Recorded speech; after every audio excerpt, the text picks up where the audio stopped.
ঢাকার মধ্যে মিনি কক্সবাজার দেখার জন্য কত মানুষ চলে আসছে ধার্মিক পাড়ায়। শুধু কক্সবাজার নয়, ১২ মাস রমরমা মেলাও পেয়ে যাবেন। পাশাপাশি বাচ্চাদের বিনোদনের জন্য রয়েছে নাগরদোলা, নৌকা, চরকি, আরও রয়েছে খাবারের রেস্টুরেন্ট। আপনারা যেখান থেকেই আসেন না কেন কোনাপাড়া নামতে হবে। ওখান থেকে ধার্মিক পাড়া বালুর মাঠ আসতে ১০ টাকা ভাড়া নিবে অটোতে। ধার্মিক পাড়া বালুর মাঠের মেলাটি ১২ মাসই খোলা পাবেন, বিকেল ৪টা থেকে রাত ১১টা পর্যন্ত। এখানে আকর্ষণীয় কি কি রয়েছে চলো একটু ঘুরে দেখি। বাচ্চাদের জন্য রয়েছে এখানে ছোট ছোট গাড়ি।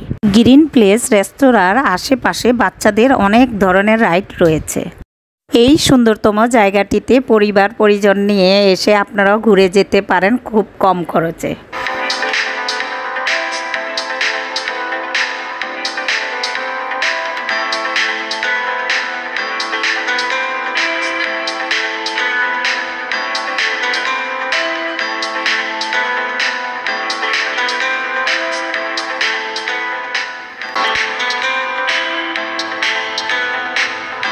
আজকে বৃষ্টির কারণে এখানে লোকজন কমই ছিল।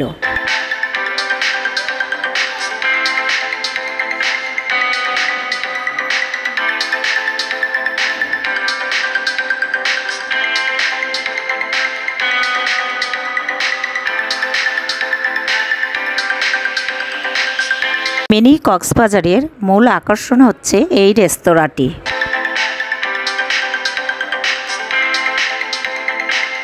বাচ্চাদেরকে বিনোদনমূলক জায়গাটিতে নিয়ে আসতে পেরে বাবাদেরও আনন্দের কমতি নেই।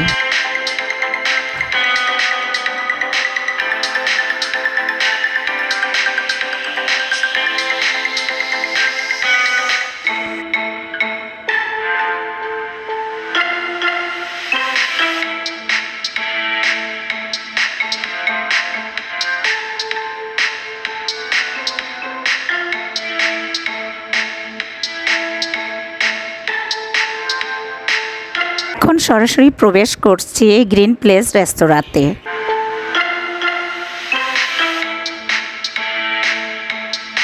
গ্রিন প্লেস রেস্তোরাঁটি হচ্ছে এই মেলার আকর্ষণীয় এক বাচ্চাদের বিনোদনের মূল কেন্দ্র। এখানে বাচ্চারা উপভোগ করার জন্য অনেক ধরনের রাইড রয়েছে।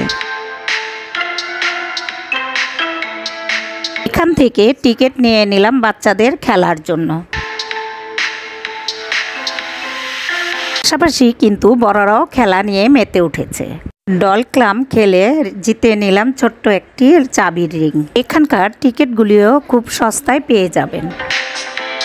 রেস্তোরাঁর পিছন সাইডে মিনি কক্সবাজার ঘুরে দেখার জন্য রয়েছে নৌকা ও পায়ে চালিত বোটও পেয়ে যাবেন। ঘন্টায় নিয়ে থাকে ২০০ টাকা।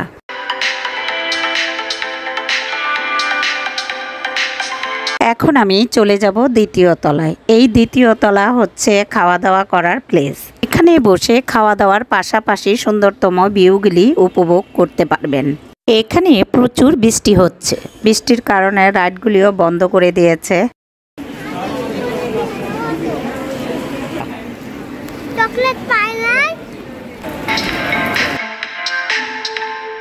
অনেক ঘোরাফেরার পর রেস্টুরেন্টে বসে খাবার অর্ডার করে দিলাম।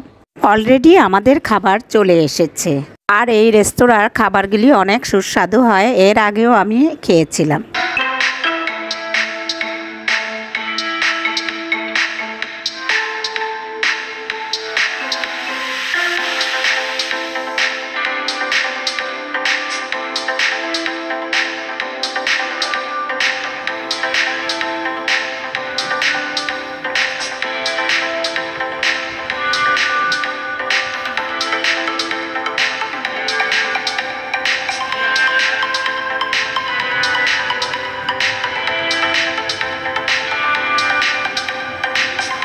এখানে বিকেলের নাস্তার পাশাপাশি রাতের ডিনারটাও সেরে যেতে পারেন।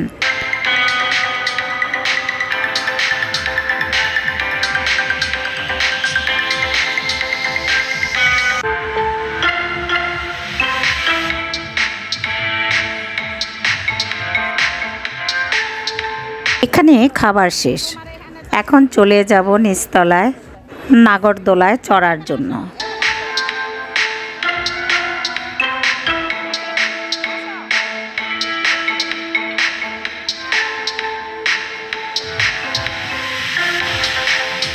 উঠে পড়লাম নাগরদোলাতে। ভিডিওটি তোমাদের কাছে কেমন লেগেছে অবশ্যই কমেন্টস করে জানিয়ে দিবে। যারা চ্যানেলে নতুন রয়েছে নিত্য নতুন ভিডিও পেতে সাবস্ক্রাইব করতে ভুলো না।